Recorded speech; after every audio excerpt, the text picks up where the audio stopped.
ani su a minnu sɔgɔlen bɛ an du jabaranin kan ka bɛn ni sangadani ma ka tila ka bɛn n'aw ka jɛmukan mandi ye ni o de tɔgɔ musow bɛ se o tɛ jɛmukan wɛrɛ ye jɛmukan dogolen tɛ aw la sabula tarata o tarata ale bɛ pase a ka jabaranin sanfɛ musow ka cɛsiri baara musow ka fangana baaraw n'a ɲɔgɔnna caman wɛrɛ an ka wulikajɔ kɔnɔna na an sera madame Daɲogo Asitan Sumaworo de fɛ yen min ale ye Firidausu ɲɛmaa dɔ ye baara caman bɛ kɛ yɔrɔ in kɔnɔna na atelier in kɔnɔna na fɛnmisɛnnin caman bɛ yen mun bɛ musow nafa o caman b'a kɔnɔna na a ka di n ye aw ka fara ne kan an ka ɲininkali caman bɛ yen an k'o tɛnku a la a donna baara in na cogo di a ye baara in kanu cogo di ni fɛnmisɛnnin caman wɛrɛ an b'o ɲininkali k'a la n bɛ sira d'a ma a bɛ foli kɛ aw la an su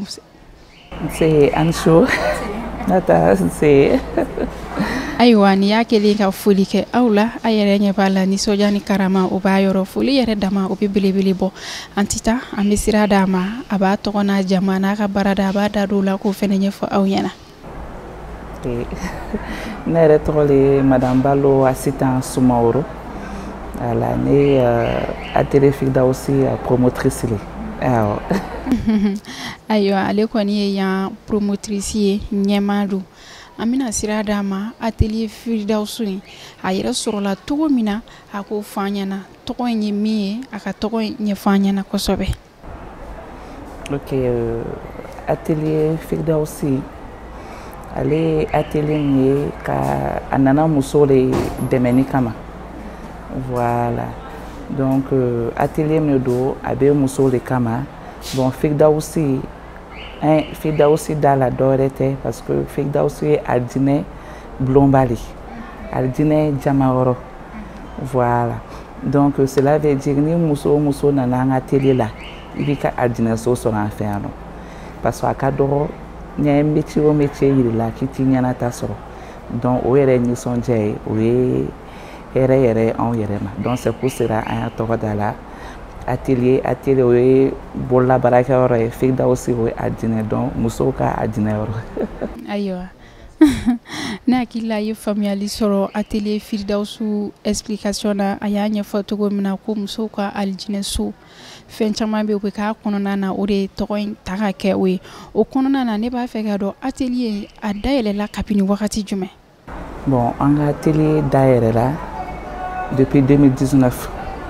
c'est-à-dire depuis septembre 2019 an ka atelier an y'a dayɛlɛ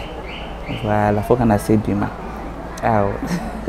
Atelier dayɛlɛla kabini 2019 kana se sisan ma a ka produit ninnu a bɛ produit jumɛn kɛ yan nɔ a ka baarada fanba ye jumɛn de ye yan. Bon an ka baarada ye minnu ye an ka baarada o bɛnnen bɛ musow de dɛmɛni kama musow ka se ka dɔ k'u yɛrɛ ye u ka bɔ sokɔnɔnasigi la an ka baaraw bɛnnen bɛ bololabaaraw de la c'est-à-dire n'i tilala kalan na n'i ma baara sɔrɔ i ka se ka bololaminɛyɔrɔ dɔ sɔrɔ c'est-à-dire métier voilà an ka baara bɛnnen bɛ métier de ma walasa ka musow dege métier dɔw la u ka se ka dɔ k'u yɛrɛ u ka bɔ sokɔnɔnasigi la voilà. Mais fɛn jumɛn bɛ kɛ atelier Firidausu yɛrɛ kɔnɔna la yan.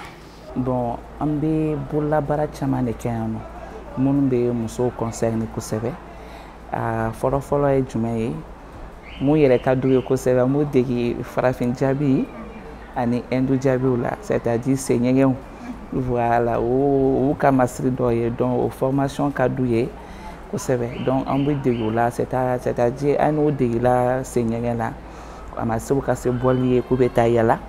k'u bɛ baara kɛ hali k'i to i ka so kɔnɔ i b'i ka wari minɛ fo ni don min yɛrɛ ka di ye k'i tɛ baara kɛ voilà an ka jamadonya masiriw fana na an b'u dege maquillage ni musɔrɔsiriw la voilà i yɛrɛ ɲɛ b'a la cogoya min na o y'an maquiller k'an ka musɔrɔw siri voilà an b'u dege o fana na an bɛ tila k'u dege kɔnɔ dilanw na voilà an ka kɔnɔ ninnu an b'u dege o bɛɛ dilan cogo la u ka se k'o dilan a pot de fleur a n'a draw a n'a Kleenex boîte a n'a ɲɔgɔnna caman parce que a n'a sac n'a samaraw donc ni formation fɛn fɛn mun filɛ nin ye nin bɛ se ka to u b'u dɛmɛ kosɛbɛ parce que a bɛɛ bololabaara le ye puis mun yɛrɛ y'a diya ne ye a minɛnw bɛɛ bɛ sɔrɔ an yɛrɛ fɛ yan nɔ Maliba kɔnɔ donc c'est pas la peine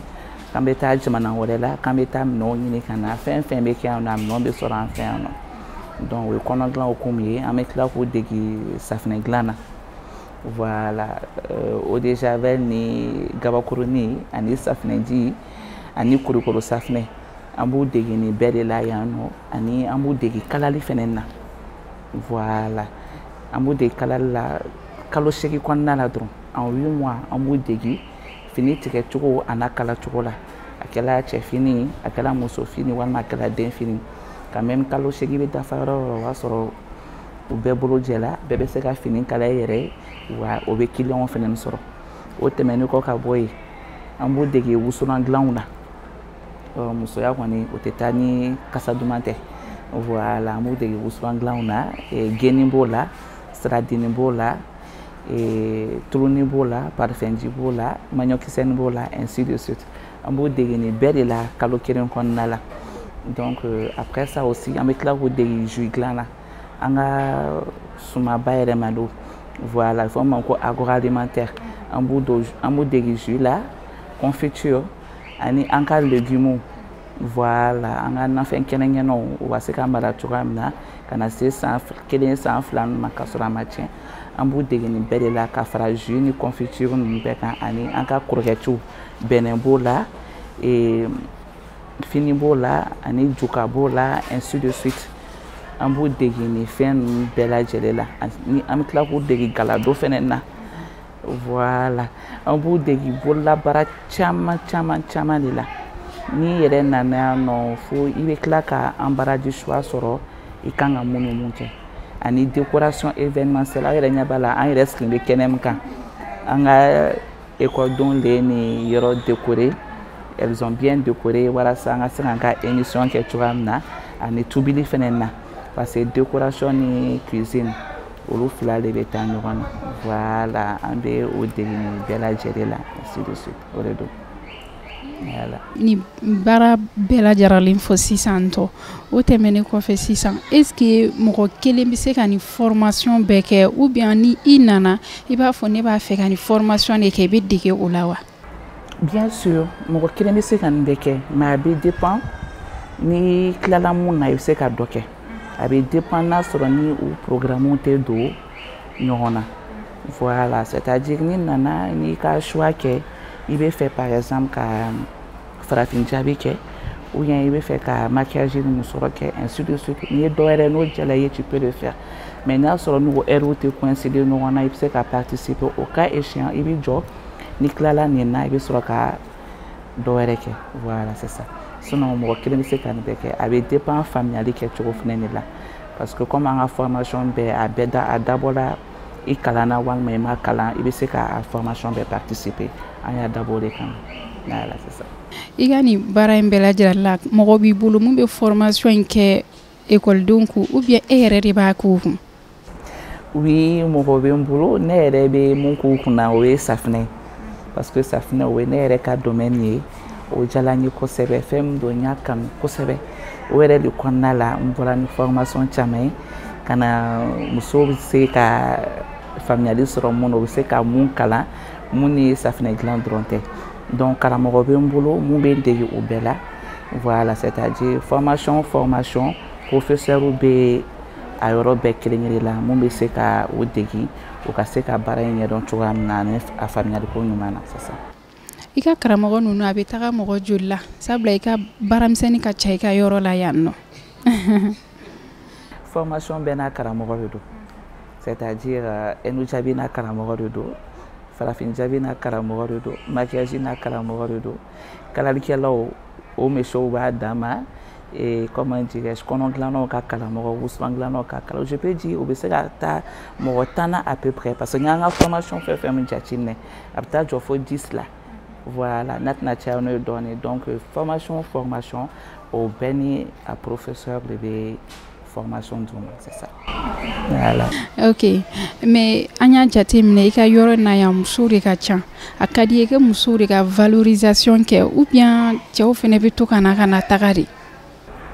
Oui effectivement oui cɛw bɛ na parce que an ka formation bɛ yen nɔ c'est-à-dire safinɛ dilan b'o la walima jus dilan b'o la ou bien kalali b'o la cɛw bɛ na o la ka caya kosɛbɛ. Voilà donc olu la les hommes cɛw bɛ na mais a yɛrɛ kɛkun yɛrɛ mun ye o ye musow de voilà formation yɛrɛ kɛkun yɛrɛ de musow ye kosɛbɛ parce que ne cɛsiri n'o don musow ka ko la parce que ni muso n'an sɔnna ni musow kalanna du bɛ jɔ jamana bɛ jɔ donc ne ka base yɛrɛ de muso ye donc c'est pour cela an ka formation ne y'a jateminɛ a bɛɛ ye musow de voilà wa bɛɛ ye musow ka baara ye mais comme cɛ baara tɛ muso baara tɛ ni cɛ mun nana k'a bɛ fɛ ka nin kɛ y a pas de souci an b'a accueillir parce que n'olu fana kalanna métier fana na o ka fisa mais quand même ne kɔni ne bɛ lutter musow de kosɛbɛ. Ayiwa ne hakilila ye faamuyaliba sɔrɔ kuma in na musow an ka bɔ an ka na ne balakaw b'o la ne kɔrɔ b'o la ne dɔgɔninw b'o la bɛɛ ka bɔ bɛɛ ka dɔ k'i yɛrɛ ye i n'a fɔ Sumaworo y'a fɔ a ka kuma la cogo min na ale cɛsirilen don musow ka ko la cogo min na an k'an cɛsiri o baara la o cogo la yaasa an ka bɔ nɔgɔ la muso kelen n'a ko k'a bɛ dugu jɔ a b'a jɔ mais n'a ko k'a b'a ci seconde kelen dɔrɔn a b'a ci o kɔnɔna na Sumaworo ne b'a fɛ k'a dɔn i ka formation ninnu san kɔnɔna na i bɛ se ka mɔgɔ joli ka formation assurer k'o bɔra a taara baara daminɛ a yɛrɛ. Bon san kɔnɔna la ou bien kalo kɔnɔna la n bɛ mɔgɔ caman de former parce que n y'a jateminɛ formation dabɔra musow de kama et puis an ka jamana bɛ yɔrɔ min na sisan baarako ka gɛlɛn chômage bɛ yen nɔ donc ka taa se kalo ma fo ka na se san ma n bɛ se ka fɔ san yɛrɛ ka jan kalo kɔnɔ an bɛ se ka mɔgɔ min former c'est trop an bɛ se ka muso caman de former parce que an ka formation ninnu fɛn fɛn filɛ nin ye a bɛɛ durée ka surun parce que an tɛ formation janw kɛ et puis an ka formation fɛn fɛn filɛ nin ye et c'est 100% pratique i kalanna i ma kalan i bɛ se ka na formation kɛ donc o kɔnɔna la an bɛ mɔgɔ caman de sɔrɔ minnu bɛ na formation kɛ donc n'o ye formation fɛn fɛn mun kɛ après la formation bɛɛ bɛ taa baara k'i yɛrɛ ye parce que ne y'a dabɔ o de kama ne y'a dabɔ entrepreneuriat de kama ne m'a dabɔ ko après la formation i ka tila ka taa sɛnɛ dɔ la i ka tila ka taa juru ta walima i ka tila ka fɔ ne kɔni tilala formation na n sigilen filɛ nin ye n ma baara sɔrɔ ne ka formation ma dabɔ o kama formation dabɔla mun kama une fois que ni tilala i ka sigi i ka dɔ k'i yɛrɛ parce que ça k'i bɛ taa baara ni yɔrɔ wɛrɛ o kuma banna prenons exemple seɲɛgɛla min filɛ nin ye i mana formation kɛ seɲɛgɛla i bɛ taa baara ɲini yɔrɔ jumɛn i yɛrɛ i bɛ se i ka seɲɛgɛ la donc so kɔnɔna la mɔgɔ bɛ t'i sɛgɛrɛ f'i ka sɔrɔ c'est pas la peine i wuli ka taa au contraire e bɛ tila ni don min na ni client b'a sɔrɔ e bɛ tila k'a fɔ mɔgɔw ɲɛna bi ne sɛgɛla an ka to sini na donc là maintenant tu es devenue indépendante donc c'est plus la peine k'i ka sigi mɔgɔ la bon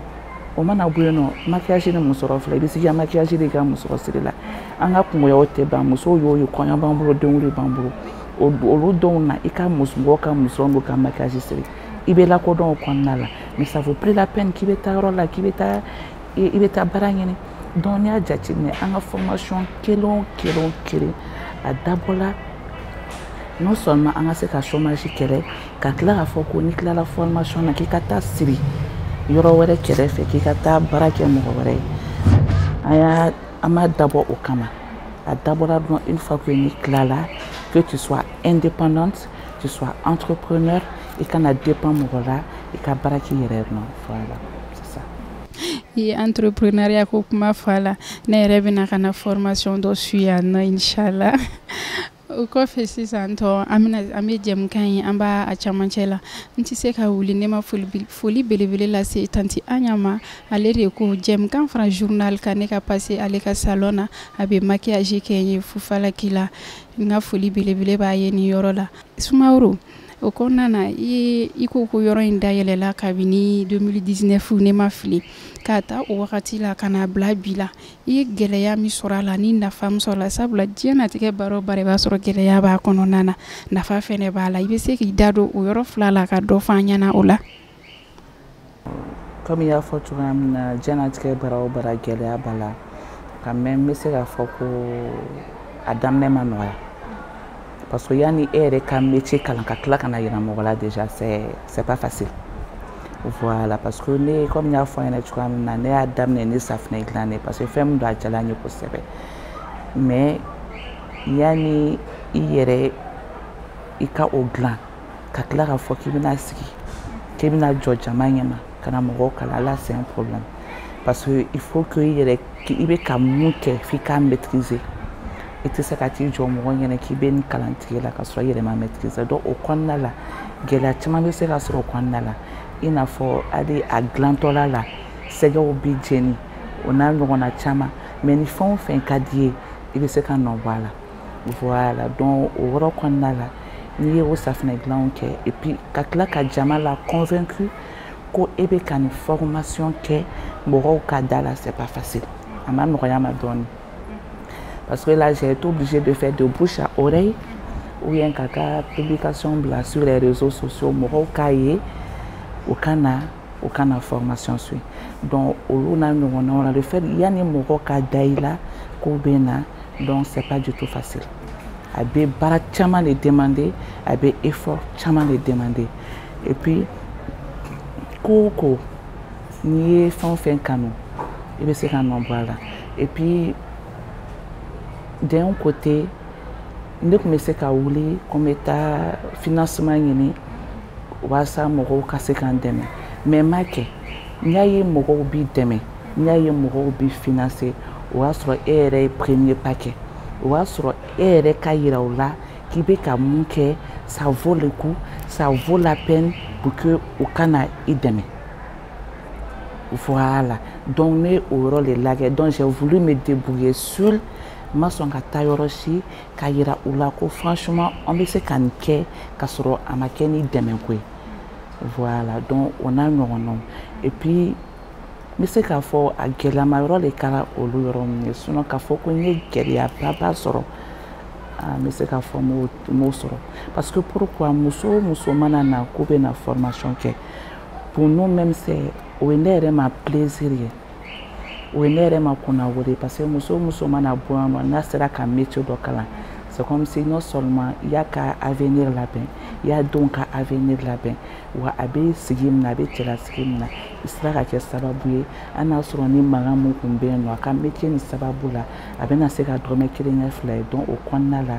o yɛrɛ o soulagement ye ne ma et puis muso o muso mana na yan nɔ bɛɛ b'i nakun dɔn a bɛ fɔ bɛɛ ɲɛna depuis i bɛ don i ka baara ye nin ye aw don heure ye nin ye n'a ye nin kɛ a ka taa kɛ tan a ka kɛ so donc déjà bɛɛ bɛ nakun dɔn yan nɔ donc je peux dire de ce côté ma gɛlɛyaba ye à part peut-être ni je me suis débrouillée seule ni ye baara kɛ kelen na quand même c'est pas facile parce que bolokɔniden kelen a tɛ bɛrɛ cɛ n'a jɛnna ka baara kɛ ɲɔgɔn fɛ o de b'a to an bɛ se ka avancer ka tɛmɛ hali sisan. Mais à part ça, je peux dire que je n'ai pas eu trop de difficultés. Voilà, c'est ça. Bon, en affaire, comme Banaka, le fait que ni muso formé, ni a pas là où nous sommes allés de boya, baissera qu'un métier qu'à franchement pour moi, n'a pas été menka. Parce que n'y a qu'un objectif atteint. On m'a coupé mon alhamdoulilah au sera kake. Donc n'était na favori ni no dronte muso mana na no beka se ka métier kala beka se ka do ki yere beka se ka boni donya doye wo yere dronte ni bola ni tala kerema i ka se ka pratique ka ira jena e ni métier kala i ka se ka drome kerenya fle moi je pense qu'on est nafa qu'on est à tetemenka donc ne yere fait qu'on est o ye nafa bele le nebo parce que en 2019 la faut bien les muso dama me former en état d'adon bon alhamdoulillah bi o bébé se ka doki yere bébé ka se ka broma yeroma et ka ibola yerema ainsi de suite donc pour moi quand même c'est un soulagement ou une ka contribution ka nase anga jamana makonna voilà OK o contribution belebele baye anga jamana konona na ka muso sigilembo u beka wuli ka doku yere o konona na madame Soumaoro sisan ambi na fayorola ani geleya sira konona na barai na fora e ka suli ka bo famille la kana kibina ni bara damne I datu eri la yakila mali kono yanga jamana kono na bara chama be damne 8h mais kenre ye bara nte fixito ula o kona na sisa ne ba fe ka do e bi ka se ka bara ani ka foyer bi ka se ka ado nyoko na tokoji e bɛ ka se ka baara in ani ka foyer e bɛ ka don ɲɔgɔn na cogo di? Oui, effectivement, oui, là c'est pas mais c'est qu'à fort parce que n'y a fini tu comme na fond fait n'y a kanu il be non voilà ne kan ni baara in comme n'y a il y a fort tu comme na ni yɛrɛ kɛla entrepreneur ye déjà o de ka nɔgɔ c'est-à-dire wagati manager i ma n'i ka baarayɔrɔ la wagati manager i bɛ jigin donc o kɔnɔna la i bɛ se k'i ka foyer gérer o kɔnɔna la i bɛ se k'i denw ladon au kɔnɔna la i bɛ se k'i cɛ ladon ainsi de suite donc pour moi quand même j'arrive mais c'est qu'à fila bɛ gérer parce que je fais en sorte que n ka famille ani n ka baara o kana don ɲɔgɔn na voilà donc j'ai un temps pour la famille et j'ai un temps pour le boulot. Yani Kana, je fais tout quand même pour m'occuper de mes enfants et puis de mon mari. Et puis arriver au boulot, mais donc sur ce côté, c'est pour cela moi je défends l'entrepreneuriat. Parce que quand tu n'es pas entrepreneur, tu ne peux pas faire ça. Imagine un peu le matin, le 7h du matin. Tu rentres des fois jusqu'à 18h, 19h, tu es fatigué. Parce que là, tu as un temps, tu as une heure fixe. Le patron va finir, il va y avoir une heure là. Il va y avoir une heure là. Bon, autant qu'on a là, ce n'est pas du tout facile que tu as une famille là qui a accompli. Mais quand tu es devenu entrepreneur, qui est tu manager, tu manager, tu manager, donc autant qu'on a là, il sait qu'il y a famille gérée. Autant qu'on a là, il sait qu'il y a baraque. Autant qu'on a là, tu peux tout faire. Donc je pense que sur ce côté quand même, ce n'est pas du tout difficile. Voilà, donc c'est à peu près ça. Ok, mais si ça, Firdausu yere, abi Bamako doro de kono ou bien abi yoro were la? Bon, pour le moment quand même, on peut Bamako foroli. Parce que comme il y a comment qu'on a là, pour le moment je travaille seul. Mes baraques inquiets. Ma financement sera follow. Je n'ai pas de partenaire. Anyabé ni fait mon année ni bien réalisé un kéréni. Mon sera mon bé demain. Mon thé, mon bafonné ma personne pour le moment. Parce que j'ai été la seule à réaliser tout ça en place. Donc pour le moment, c'est pas du tout facile. Déjà, écrire les bécanquets qui a exposé kata yorotola. Donc c'est pour cela, pour le moment, mais avec un objectif là, dans les jours à venir, dans région, parce que appel ou région, région m'a une formation est là. Académie dans les jours à venir, Firdausu a étendu tout le long du territoire du Mali, pas seulement à Bamako, même à l'extérieur même du Mali. Parce que même les Sénégalaises m'appellent, les Guinéennes m'appellent, même la Côte d'Ivoire. Moro bien voulait jamana kokan kokmana ko abem ko ni be fan me feri parce que au tableau qu'on a kabé mal là nous sommes au Mali mais c'est seulement au Mali que amasser Côte d'Ivoire amasser Guinée amasser Sénégal on n'a pas pour le moment quand même je suis au Mali parce que ni be fait Nkayoroka valoriser folo kasrokabo kata jamana tola. Donc je suis d'abord au Mali, mais dans les jours à venir, si tout se passe bien, on va arriver dans les autres pays, Inch'Allah, parce que abenga programme nanyala solama. Aka hɛrɛ caman nati ka di Asita ma yaasa a bɛ se ka bɔ Mali kɔnɔna la mais sanu cɛ an ka togodaw a ka a kɔfilɛ olu la dɔɔni parce que olu fɛnɛ mago belebele bɛ baara in na o kɔnɔna na sisan Asita ne b'a fɛ k'a dɔn baara in kɔnɔna la e ko i da don gɛlɛya la k'i da don nafa la ani fɛn caman wɛrɛ ko o fɔ i ka produit ninnu parce que i ko ko Guinékaw b'i wele Ivoirekaw b'i wele Sénégalikaw b'i wele produit ninnu bɛ bɔ ka taga yen nɔ ou bien produit ninnu bɛ utiliser Mali dɔrɔn de kɔnɔ? Non, produit ninnu bɛɛ bɛ utiliser Mali la.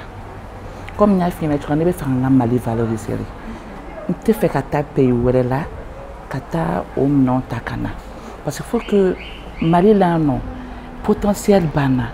expérience bana, valeur d'obana faut encore au les exposer.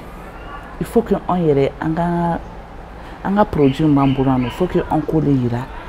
encore l'état kaira, qu'on amène qu'à dokan yere oui. Aben ils font faire mon année ni belle et bon mal là. Ne ma délicata extérieur là pour mettre un produit boy non kana je préfère à bɛɛ ka bɔ Mali la a ka valoriser yan a ka tila ka feere yan wa jamana wɛrɛ mɔgɔw bɛ tila ka na san anw bolo yan o la an ka wari tɛ labɔ an ka wari bɛ to an ka jamana kɔnɔ donc ainsi de suite non seulement a bɛ se ka kɛ sababu ye a bɛ chômage kɛlɛ ka bɔ an ka jamana kɔnɔ c'est plus la peine k'an bɛ wuli k'an bɛ taa yɔrɔ tɔw la k'an bɛ taa non voilà importer de part et d'autre mais fɛn fɛn an bɛ fɛn fɛn mun na non nin bɛɛ ye an ka jamana yɛrɛ produit ye et puis an b'a ta an b'an ka baara kɛ sans souci voilà c'est ça. Ni y'a faamu sisan nin bɛɛ bɛ dilan Mali kɔnɔ yan a bɛɛ bɛ tila ka feere Mali kɔnɔna na donc sisan ne tun b'a fɛ k'a dɔn ni mɔgɔ wɛrɛ ye e wele u kelen k'i ka fɛn i ka produit ye réseaux sociaux sanfɛ n'u ye e wele sisan ko karisa an y'i ka produit ye an b'a lasɔrɔ cogo di ka sɔrɔ u ti Mali kɔnɔ i b'a bila ka taa d'u ma. Effectivement là c'est une fierté pour nous mais imagine un peu fɛn bɛ ka bɔ Mali la an bɛ ka girin mɔgɔ wɛrɛ taw nɔfɛ an bɛ fɛ a ka bɔ France a ka bɔ États-Unis a ka bɔ Chine a ka bɔ mais imagine un peu mɔgɔ wɛrɛ bɛ k'an wele ka bɔ jamana kɔ kan ko a ka bɛ ka minnu mun dilan Mali kɔnɔ an bɛ fɛ a ka bɔ yan nɔ ka taa mais pour nous c'est une fierté o b'a yira k'an bɛ baara la o b'a yira ko on a de l'or ici au Mali et il faut savoir l'exploiter o ye fierté le o ye honneur le an bɛɛ ma n'o kɛla an bɛ taa yɔrɔ o yɔrɔ an b'an disi gosi parce que on a quelque chose ici au Mali mun bɛ se ka diya jamana wɛrɛ mɔgɔw ye a bɛ exporter o bɛ tila ka wari ladon an kun fɛnɛ ni donc pour moi n'o kɛra kɔni o ye fierté yɛrɛ le an b'o bila ka taa d'u ma donc c'est ça ainsi de suite. Halisa Ala ka ba don an ka Maliba in na musow fɛnɛ an k'an cɛsiri baara in kɔnɔna na halisa sabula a ka di Sumaworo ye musow ka wuli u ka dɔ k'u yɛrɛ u sigilen ka bɔ o de y'ale ka kɛlɛ fɔlɔfɔlɔ ye Mali kɔnɔna na o kɔnɔna na an ka jɛmukan a bɛ ka se a kuncɛ yɛrɛ ma sisan tɔ n'a sɔrɔ conseil b'i bolo ladilikan b'i bolo ka lase musolakaw ma minnu sigilen don parce que y'a jate minɛ an caman bɛ i b'a sɔrɔ an ye étude min kɛ an b'a fɔ ko f'an ko o baara de ta ni ladilikan b'i bolo ka lase u ma u k'u sigilen bɔ. Ok n b'i da don i ka kumaw na dɔɔni pourquoi parce que i ye kuma dɔ fɔ a diyara n ye kosɛbɛ ko an caman bɛ yen an sigilen de don ko fo an ye étude min kɛ école la on a des bac plus 4 on a des doctorats dɔw yɛrɛ taara fo extérieur la ka tila ka taa kalan kɛ ka na o sigilen de don u bɛ ka dossier la don fan bɛɛ mais baara tɛ ne b'a f'u ɲɛna ko baara bɛ yen ni mun yɛrɛ sigilen filɛ nin ye moi je suis juriste de formation moi j'ai bac plus 4 mais o ma bali ne ka métier kalan c'est grâce à ce métier que j'ai pu réaliser tout ça donc il faut qu'on réalise que Mali kɔnɔ yan nɔ baara bɛ yen baara b'an bolo an ka n'an sigi Ala ma bɛɛ dan bureau kɔnɔna baara kama tout le monde c'est pas que i ye kalan min kɛ école la obligatoirement f'i ka o métier c'est-à-dire i ka taa sigi bureau kɔnɔna la c'est pas obligé ni Ala m'i garisɛgɛ o la moi je peux dire bɛɛ ka na i ka na métier kalan baara lankolon tɛ yen dɛ mɔgɔ lankolon de bɛ yen